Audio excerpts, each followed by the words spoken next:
Good morning, everybody. Nelly coming to live. Spirit and coffee. Got my coffee here.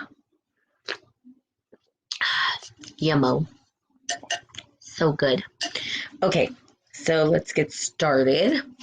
Um, I have been, as you know, I'm taking a course in dreams, archetypes, and personal mythology.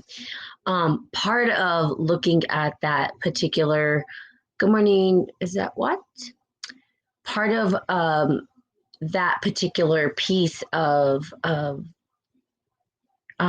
my class has to do with Jungian or Carl Jung. I don't know how they say his name. I just heard Jungian. Okay, so I'm just going to say Jungian analysis, right? And kind of looking at the work that he did because he's the one who spoke of archetypes. And him and Freud were the ones who brought dreams to the surface of American culture. Not that dreams weren't utilized before in other practices, such as indigenous people, which is what I'm going to probably go on a little bit of a rant on.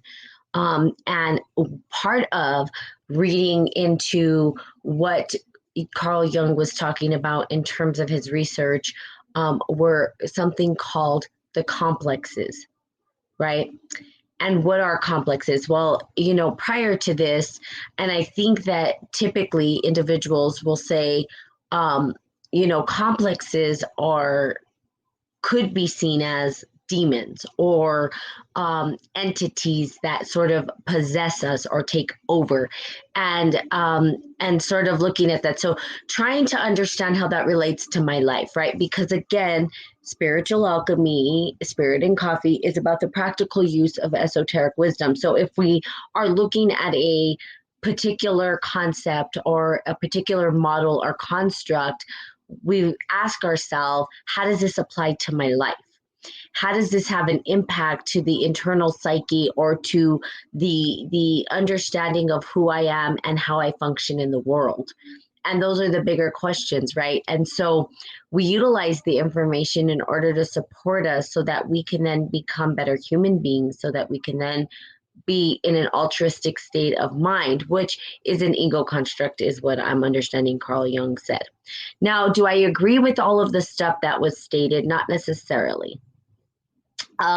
There's a lot of questions that I have in terms of the analysis, especially when speaking of the complexes, because the complexes, and I'm not 100% sure, I'd have to do more analysis, right? So I'm not going to say that I know, but from my understanding to this point, sounds like a cop out.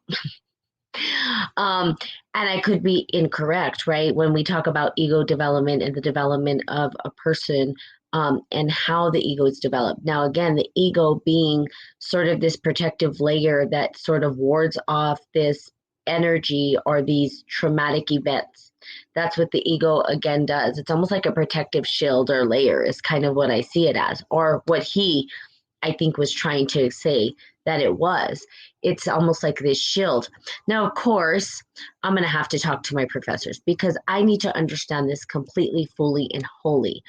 As I am reading it, I can tell you what comes up for me, and it's hard to say that there's a scapegoat for, there is a scapegoat complex also.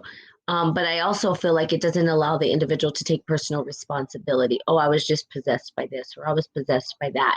And then that becomes your back door. So trying to understand what is a true complex, and do those complexes sort of play out differently within individuals, and starting to look at my own complexes. What are they, right? Good morning, Fendi. Because again, would I be a practitioner, or would I be able to speak if I didn't apply it to my life? No, doesn't even make sense. But most more oftentimes than not, people will, right? They'll preach something and never practice it, which is just, to me, is crazy. And I tend not to listen to those people.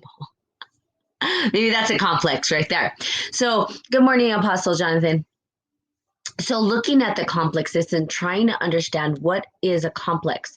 And here's the deal. Here's what's come up. We were talking about racial complexes, which is really rooted in some very deep, deep, deep traumatic events and historical events. And us as a society not being able to talk about them and bring them to the surface so that they can be healed, right? And so I read this article by an African American woman who was doing a analysis of Carl Jung's work on complexes. And so I started to read it and started to say, well, that, I mean, it sounds like a cop out, right? That we can say, well, it's just the complexes or we're not talking about it. No, I feel, and because I'm authentic and I speak my truth, that we as a society get to talk about all of the trauma that was inflicted upon people and bring it to the surface so that we can start to heal. When I go back into my lineage and see that perhaps, okay, I don't know 100%, but I feel it, that perhaps some of my ancestors were responsible for the bloodshed, that I can then go and ask for forgiveness. No, it wasn't me. I didn't do it. That's not my nature. However, it is within me because it's part of my DNA. And to really accept that storyline and understand it, because then the healing becomes a healing between my brothers and sisters, that there is no separation. Now, the more that people can do this, now here's the deal though with complexes, and this is interesting. When we start to talk about racial complexes, people get so pissed off, and it's on both sides, right? It triggers something in people, and the whatever's triggered or is ignited in that individual is what we call the complex. Why? Because they are overtaken, quote unquote, possessed by some other entity that they don't know how to shut down. Okay, now I've had my own complex through this, right? And here I will share my story, right?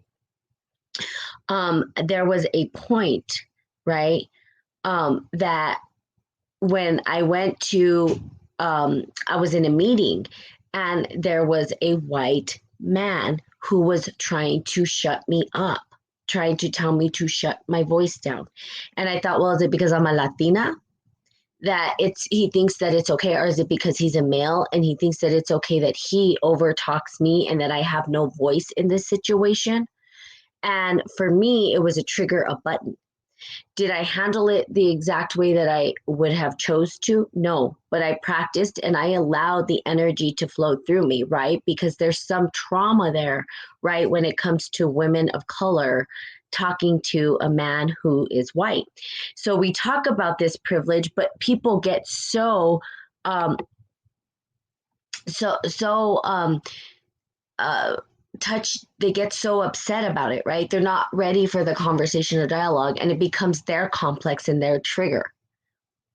But if we as a society were able to communicate and talk and bring it to the surface and recognize it, right, and articulate it and understand that the trauma came from all of the history, right, the bloodshed that happened in America, in around the world, and always, right? This trauma has lived with us since probably Cain and Abel, right? Well, wasn't that the first story in the Bible, right, where the brother kills the other brother out of jealousy, out of whatever it is, and so this murder of individuals, right, for what self gain has been around forever.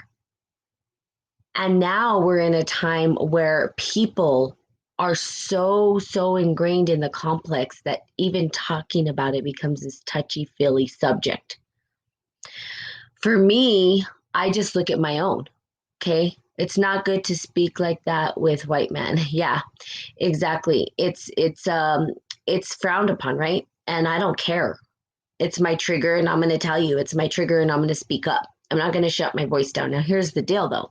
What I found out about my own lineage, because here's another thing that kind of triggers me, and this is another complex for me. When people start to steal, and I don't know if I should say steal if it's the right word, right? Because it's going to sound like judgment. A complex is total judgment, Okay. So I'm just going to put that out there. This is not the spiritual. This is Natalie talking and her triggers.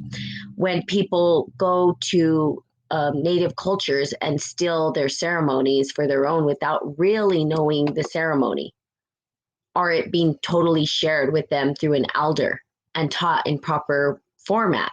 That's a respect thing, right? And it triggers me when people are like, well, I'm a shamanic this, I'm a shamanic that, I do this, I do that. No, you're not. Sorry. And that's a trigger. It's a complex, right? And I'm trying to figure out why there's such a big trigger for me in this particular complex inside of me, right? Why? Why does it piss me off so much? Why do I get so frustrated? Because there's a two-pronged approach to this. The one approach, right, when we look at um, people of indigenous roots, or if we looked at African Americans, or if we looked at and all the trauma that was inflicted on them, right, that they were belittled to the point where they were made out to be animals, that they were nothing other than animals, and that the civilized, right, white person was civilized, and so that construct created a complex, right? And hopefully I'm articulating this correctly. Now, this is new information, of course, for me, because I don't really, before I never really saw it. I just was like, whatever, people are people. I love all people. But then I started to think about my own triggers after reading this stuff. And this is why spiritual alchemy doesn't take anything out. It allows for the dialogue to open up so that there's a communication, right? And that we can get past the judgment, and that we can start to open up the dialogue. And what they call it in the complexes is it becomes constellated. And when it becomes constellated, from my understanding, it freezes in a time. So the trauma gets frozen and repressed. And in order for us to unrepress it, right, is for us to talk about it, thaw it out, talk about it, and heal from it to move forward. So when I did my lineage and I found out I have roots from England and all this, and we were in Kentucky, and I don't even know. I mean, I don't know the entire story, but I'm almost certain that we took land from individuals. I wanted to puke, right? Because I didn't know this my whole life. I was raised in New Mexico. I was Latina. I didn't really know my roots, to be honest with you. I didn't do my lineage. But here's the deal. In order for us to heal, we've got to go back and do our lineage, our history, because our culture was ripped from us too. See, the same storyline was inflicted upon white man, inflicted upon women and children of white culture. It was taken from them, and so what did they do? They took from others. So, in other words, go back to your own culture and your own lineage, and you will see that you were an indigenous person at one point, that your tribe, you had a tribe, that you had a connection to the earth, and that you came from these tribes, right? If we go back to the beginning, we were all land-based people. And now we're trying to rediscover that. And because of all the bloodshed, we've created these complexes, quote unquote, that's what Carl Jung called them. Hopefully, if I'm getting this right, if there's any Jungian analysts out there who are watching, please help me. But it's really weighing hard on me, because I'm looking at it from my perspective and how that might impact my life and the way that I function in the world. Again, not pointing the finger, but being able to point it inward and look at myself and take personal responsibility for my, right, the way that I show up in the world. How can I be of service? How can I be of service knowing this information? How can I support knowing this information?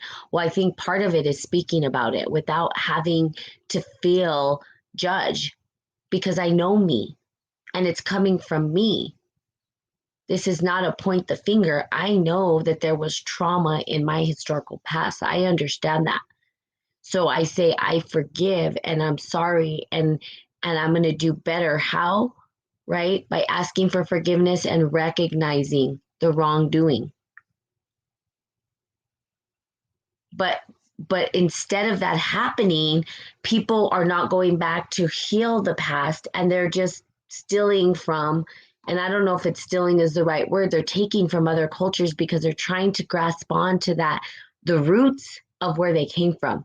We're in this place where people are wanting to understand the roots. They're wanting to go back to these practices. When we look at these tribes, when we start to go back and look at, these African American tribes, when we look at the Native American tribes, and we look at all these indigenous tribes, the Aboriginals, the people that are still, some that have still cultivated their natural um, practices and rituals, we are now going back and saying, what are you guys doing?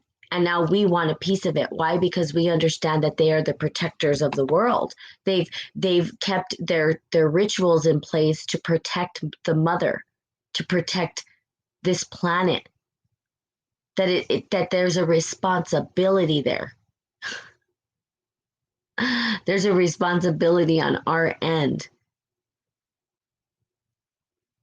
So do we talk about it? How do we begin to open up the dialogue, right? Without making people so triggered that they are not able to open up and talk about it. Because we're still, if you look at it, the system is not working, right? What we thought was so great isn't working. How much can the planet really take? How much more, right? Fornication can this planet take before she fires back? That's the part that gets a little crazy. And I've talked about it before. When mother strikes back, everybody gets hurt. That's not, I mean, why do we want that? We don't, right? So, how do we begin to open the dialogue? Well, for me, I will be the beginner of opening the dialogue and saying that I have complexes. And I get to be, I feel personally responsible for what shows up in my world. How do I maneuver through it? How do I utilize the practices and principles that I understand to forgive and love and overcome? To love. And I think the fact that I found out that, I have roots in perhaps England, Ireland, and some of the people that came were the ones who were responsible for the bloodshed, that compassion now can exist within me, and that I can talk about it freely, because before I didn't know that. I had no clue, right? I thought I was from I have ancestors from Mexico as well, but I would say like Mexican roots, and Spanish, and perhaps and who knows, I'm doing my DNA as well. But also just looking at my roots, I came from New Mexico mostly, where I was raised right around Native American culture. I was raised around New Mexican culture, which is native culture. Like, I don't even know. See, that's the thing. I never knew. And I never felt right going to these tribes and taking their stuff, because I knew that I came from somewhere, and that somewhere was lost. It was lost along the way. And now I'm trying to go back and reclaim it and re-understand it. What happened? How did my family come to the place where they thought it would be okay to take the lands from other individuals and rip them of their culture? At what point was that okay to them? What happened in their historical past that led them to the trauma of being able to do that? That's my question. I don't know. So now I get to say, well, they came to this place. Well, now I'm coming to a place of love and forgiveness and kindness and service to humanity. And in order to do that, I need to go back to my lineage and understand who I am, so that then I can pay respect and ask for forgiveness for all the souls that were taken on behalf of my blood. Right? It is sangre, right? It is my blood, the blood of my ancestors. And I forgive them. I love them. It's not, I don't know what their story is. I can't ask them. I can't sit there and talk to them. I don't know what orders they were under. right? You've got to understand that there were fleeing people that were coming here too, and that they had to perhaps do what they were to survive, and they were afraid to die. And so rather than die, they decided to kill others. I don't know. I don't know what their story is. Did it make it right? No. But now we have generations later starting to ask for healing in our lineage and all the historical trauma that arose from that.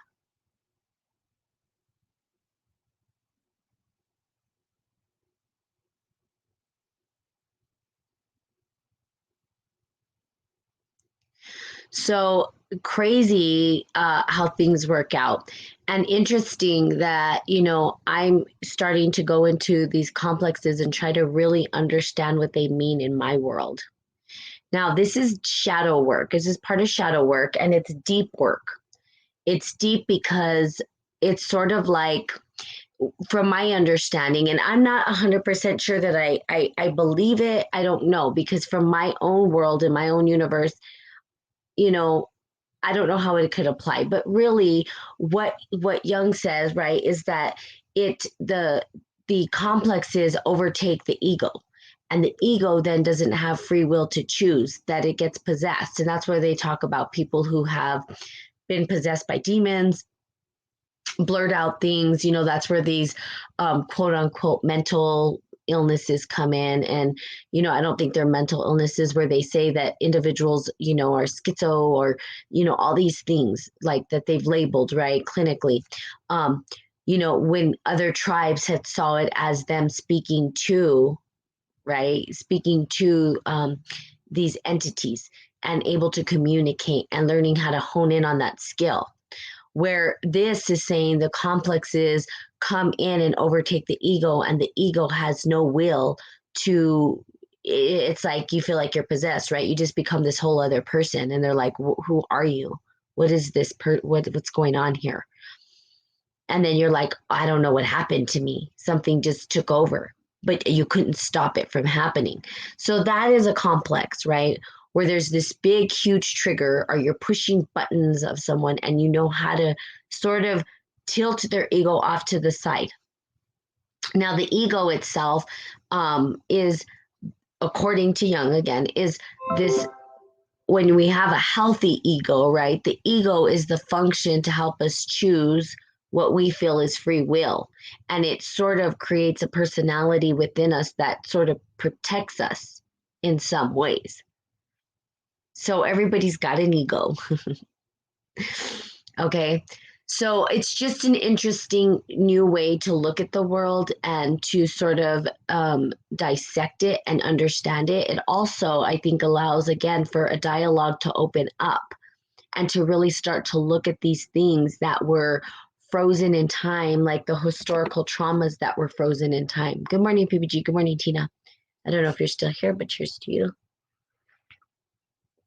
Hard conversation to have, right? Race and all that is hard conversation to have. I think we're getting better at opening up the dialogue. Of course, there's been protests.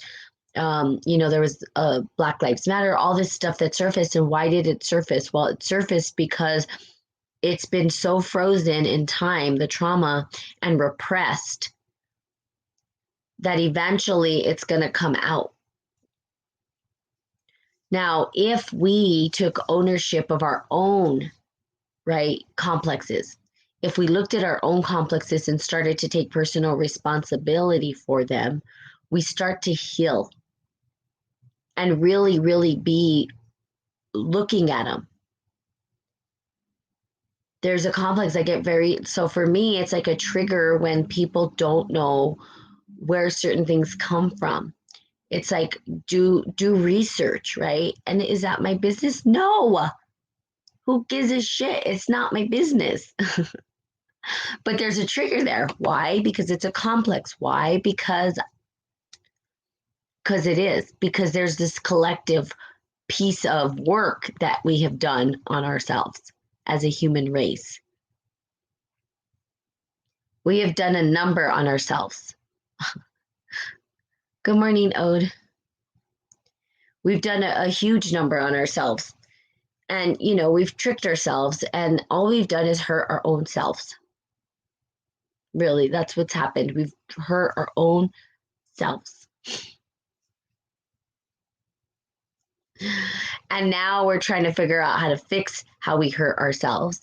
And rather than looking at the trauma and trying to untangle it, we keep repressing it and pushing it down. Eventually, it's going to become a collective repression, and there's going to be more people that show up.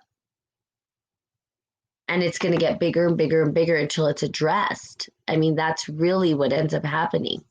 That's why we see all of these protests and everything going on, because people are repressing the feelings and everything that comes up from these particular quote unquote complexes. So I'm going to continue on this because it is shadow work, and I feel like it's super critical to really look at, especially for myself, especially for someone who's in the great work. What complexes do I hold, and calling them out? Why should I be ashamed or afraid? I'm not. I have complexes too. I'm human.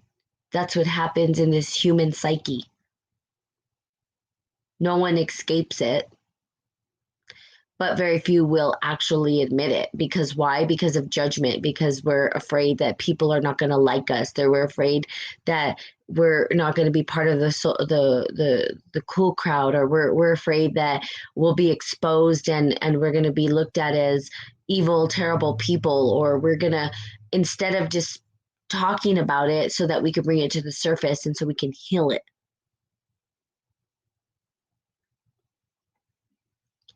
Like I said, there's people who don't like me, and that's okay. I'm not here to be liked. That's not why I'm here. It's not my purpose. My purpose is to leave a legacy of wisdom.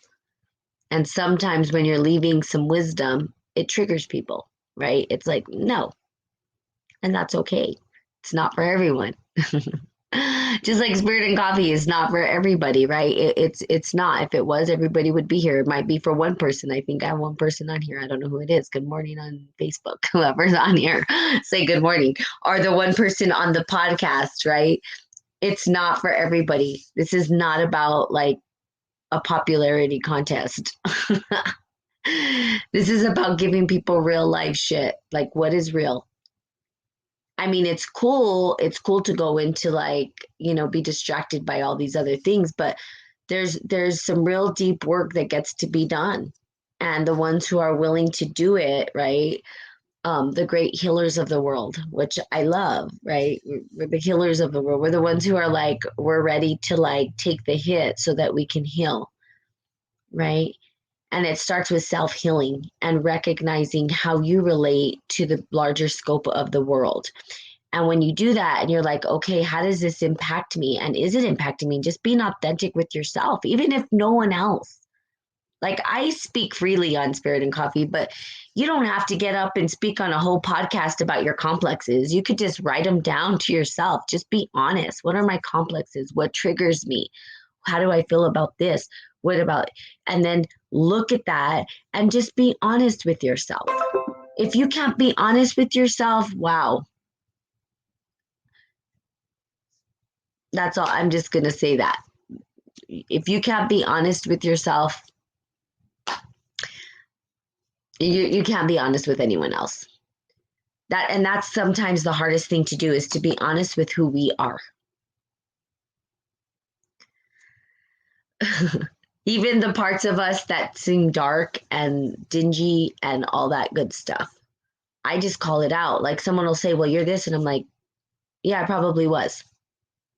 I'm human. I'm sorry. That doesn't mean that I want to be that way. It doesn't mean I'm always that way. It doesn't mean that that's me entirely.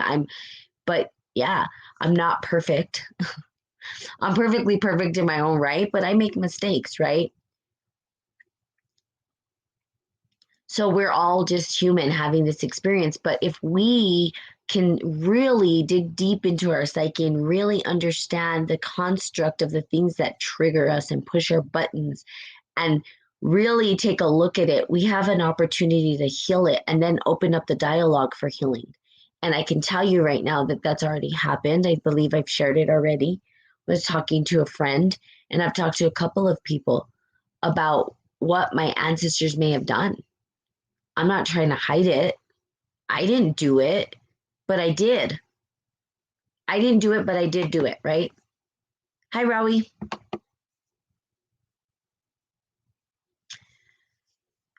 I'm part of it too.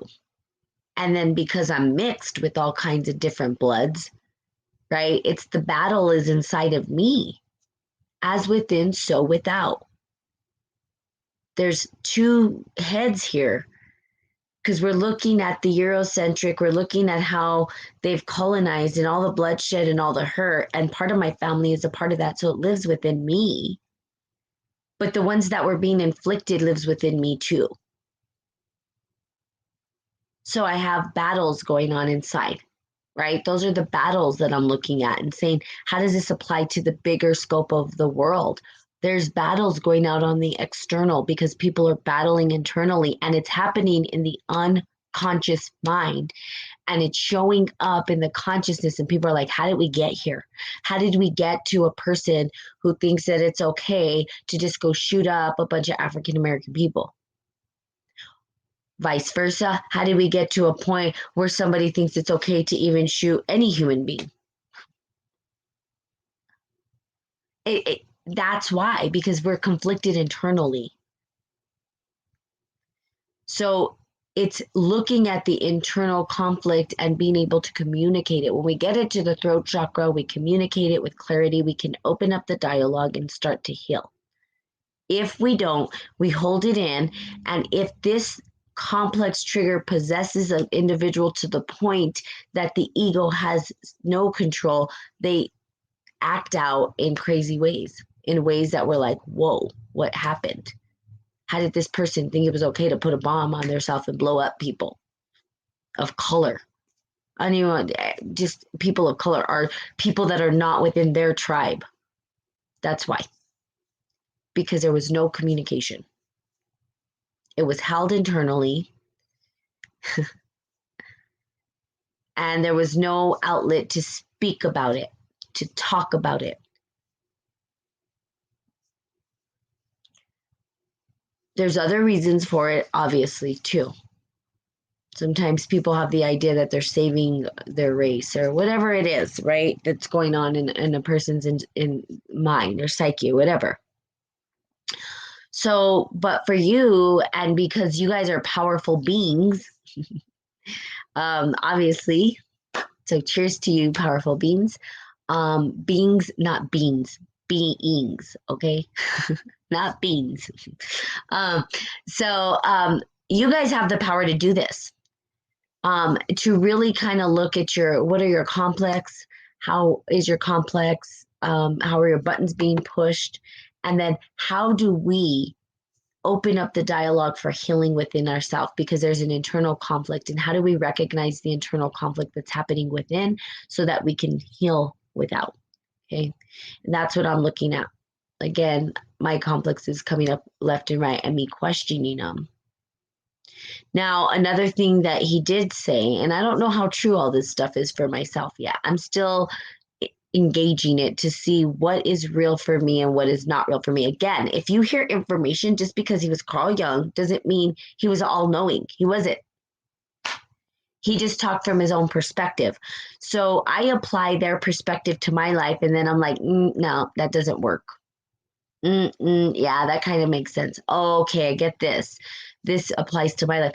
Take that, whatever, like even what I say, right? Whatever I say, apply it to your life. If it doesn't work, throw it out. No one's telling you have to. I don't know shit. We'll just say that. I don't know anything. I just share. But you know you.